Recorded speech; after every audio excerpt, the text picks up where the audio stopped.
আসসালামু আলাইকুম বন্ধুরা, তোমরা সবাই কেমন আছো? আশা করছি ভালো আছো। মুন্না অ্যান্ড সাকলা ব্লগে আরও একটি নতুন ভিডিও নিয়ে এসেছি। আলহামদুলিল্লাহ আমরা খুব ভালো আছি, সুস্থ আছি তোমাদের দোয়ায়। আর আমিও দোয়া করি তোমরা যেমন ভালো থেকো, সুস্থ থেকো। তো ভোরবেলায় উঠে দেখো আমি প্রথমে রান্না করে নিয়েছি। রান্না করার পর কারণ ঘুম থেকে উঠতে কালকে খুব দেরি হয়ে গেছিলো, তো ঘুম থেকে ভোরবেলায় উঠতে রান্না করার সময় দেরি হয়েছে, তাড়াহুড়ো করে রান্না করে খেয়ে রাস্তা প্রতিদিন ঘুরতে যায়। তো আজকে মানে রাস্তাটা যাওয়া হয়নি, কারণ তোমাদের তো বললাম যে আমি খেয়ে উঠেছি, তারপরে আজান হয়ে গেছে। তো আমি অজু করে ভোরের নামাজটা আদায় করে নিয়েছি। আদায় করার পর ঘুমিয়ে গেছিলাম। তো ঘুম থেকে উঠে প্রতিদিনের মতো আমি আমার যে সব কাজগুলো করি তোমাদের তো একবার করে শেয়ার করি। তো দেখো আমি আমার বেডরুমটা প্রথমে ঝাড় দিয়ে নিয়েছি একদম ভালোভাবে পরিষ্কার করে। তারপরে আমি আমার ওই যে গেস্ট রুমটা আমার থাকে, তো চাদর তো পাল্টানো নাই, একদম পরিষ্কার পরিচ্ছন্ন একদম চকচকে হয়ে আছে খাটের ওপরটা। তো তোমাদের একবার দেখানো হলো। তারপরে আমি ঘরটা ঝাড় দিয়ে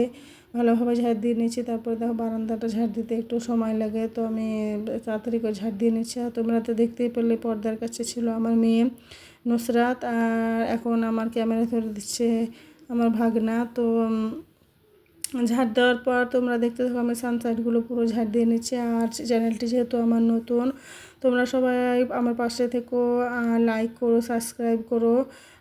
আর আমার চ্যানেলটা একটু তোমরা সবাই চ্যানেলে চোখ রাখো, প্রতিদিন ভিডিও আমি দিতে থাকবো, তো দেখতে থাকো। আর ভিডিওর মধ্যে যেহেতু আমার চ্যানেলটি নতুন, যদি কোনো রকম তোমাদের ভুল মনে হয় তো আমাকে কমেন্টের মাধ্যমে জানাবা, আমি সঠিক করার চেষ্টা করব।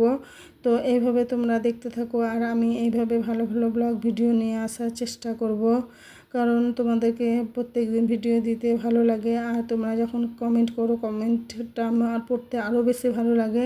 তো দেখো আমি ঝাড় দিয়ে নিচ্ছি। ঝাড় দেওয়ার পর নিচে ধুলোগুলো একদম ফেলে দিলাম। ফেলে দেওয়ার পর আমি দেখো যেমন গাছে একটু করে জল দিয়ে তোমাদের শেয়ার করছি। এটা দেখো আমি সব গাছগুলো একদম রোদের যা এখন রৌদ্র পড়েছে, একদম কড়া রৌদ্র, তো গাছে প্রতিদিন জল দিতে হয়। তো জল দেওয়ার পর আমরা এই ঘরটায় খাওয়া দাওয়া করি ভোরবেলায়। তো সব পেতে খাওয়া দাওয়া করি, তবুও একবার আমি প্রত্যেক দিন মুছে নিই। তো আমি বসে বসে দেখো একদম চেপে চেপে পরিষ্কারভাবে মুছে নিচ্ছি। তো ঘরটা মুছার পর আমি বাইরে বেরিয়ে গেছি। তো বেরিয়ে গিয়ে দেখো সিঁড়ির উপর যেসব আমার জামা কাপড়গুলো ছিল, তো আমি জামা কাপড়গুলো আমি আমার উপরে ছাদের উপর নিয়ে গেলাম। তো তোমরা দেখতে থাকো, দেখলেই বুঝতে পারবে। তারপরে আমার মেয়ে একটু বদমাইশি করছিল, মানে দুষ্টুমি যা হয় বাচ্চা মেয়ে, তো আমি ওকে নিয়ে একটু সময় দিলাম। তারপরে সময় দেওয়ার পর আমি আমার বাকি কাজগুলো করতে আবার শুরু করেছি। তো দেখো আমি ছাদে চলে গেছিলাম, আমাদের জামা কাপড় কিছু ছিল। তো ঘড়িতে তখন 10টা বাজছিল, তো খুব রোদ্দুর, ছাদে উঠে দেখলাম। তো আমি ভাবলাম যে না, আমি আমার সকালের কাজটা কমপ্লিট করে একদম নিচে নামবো। তো দেখো জামা কাপড়গুলো আমি ভালোভাবে রোদ্রে ভিজিয়ে একটু রেখেছিলাম। তারপরে আমি ভালোভাবে জামা কাপড়গুলো পুরো একদম পরিষ্কার করে একদম ধরো ভালোভাবে ধুয়ে নিচ্ছি। এগুলো নুসরাতের জামা কাপড়, ও যেহেতু বাচ্চা, মানে আমার মেয়েটা একদম ছোট বাচ্চা, তো ওর জামা কাপড়গুলো প্রতিদিনই কাচতে হয়। আর রোজার মধ্যে সেরকম কাজের মানে কাচাকুচি চাপ নেই, যেহেতু তোমরা তো প্রতিদিনই দেখো যে প্রতিদিন আমি জামা কাপড় কাচতে থাকি। তো আমি ভালোভাবে জামা কাপড়গুলো দেখো মেলে নিচ্ছি। পুরো জামা কাপড়টা মেলে নেওয়ার পর আমি নিচে চলে এসেছিলাম। নিচে তোমরা তো দেখলা যে আমি উপরে বারান্দা পর্যন্ত ঝাড় দিয়ে সিঁড়ির মধ্যে আমি ধুলোগুলো ফেলে দিয়েছিলাম। তো আমি সিঁড়ি থেকে পুরো ঝাড় দিয়ে একদম নিচে নেমে গেছি। নিচে নামার পর একদম নিচেকার কাজ, ঘরের ভেতরগুলো ঝাড় দিয়ে কমপ্লিট করে দেখো কত বাসন। তো আমার এগুলো বাসন হচ্ছে ইফতার করেছিলাম সন্ধ্যের সময়, রাত্রে খাবার খেয়েছি, সেগুলো আবার ভোরবেলায় সেহরি খেয়েছি, সেসব পুরোটা বাসন আমার রাখা ছিল। তো আমার রাত্রেবেলায় খাওয়া দাওয়ার পর ইফতার করার পর শরীরটা খারাপ করছিলো বলে আর আমি বাসনটা মাজিনি। তো ভোরবেলায় মেজে নিই, তো ভোরবেলাতে মাজা হয়নি কারণ দেরি হয়ে গেছিলো বলে, আর এক্সট্রা আমাদের বাসন থাকে বলে ওগুলো দিয়ে ভোরবেলায় সেহরি খেয়ে নিয়েছিলাম। তারপরে প্রত্যেকটা বাসন মেজে ধুয়ে নিচ্ছে। আর এই দেখো দেখো কত আনারস নিয়ে এসছে আজকে বাড়িতে। তো এই আনারসগুলো ইফতারে আমাদের তো খাওয়া হবে, তো তোমরা দেখতে থাকো। তো আমরা কালকে মটর ভিজিয়েছিলাম, তো দেখো ঘুগনি করেছিলাম, তো তোমাদের সঙ্গে একটু করছি, শেয়ার করছি। দেখো মটর আলু ভালোভাবে ধুয়ে নিয়েছি, তারপরে কাঁচা লঙ্কা তারপরে ভালোভাবে একটু ভালো পরিষ্কার জল দিয়ে দিয়েছি টাইম কলের। তো জল দিয়ে একটু লবণ একটু হলুদ দিয়ে আমি ভালোভাবে প্রেসারে সিটি মেরে নিচ্ছি। দেখো আমি 5টা মতো সিটি মেরে দেবো। তারপরে সিটি দেওয়ার পর ঘুগনিটা পুরো সেদ্ধ হয়ে যাবে। এই দেখো আমি গ্যাসের ওপর চড়িয়ে দিয়েছি, তোমাদের তো বললামই। তারপরে সেদ্ধ করার পর দেখো আমি কড়াইয়ে তেল গরম করে নিয়েছি। তেল গরম করে নেওয়ার পর দেখো আমি একটু শুকনো লঙ্কা ফোড়নে দিচ্ছি, আর একটু দেব জিরে, কাঁচা জিরে দিয়ে দিলাম ফোড়নে। তারপরে কাঁচা জিরেটা শুকনো লঙ্কাটা একটু লাল হয়ে এসে তারপরে আমি পেঁয়াজটা ভাজতে থাকি। তো পেঁয়াজটা একদম বাদামি লাল হওয়ার পর আমি সব রকম মশলা দিয়ে দেবো।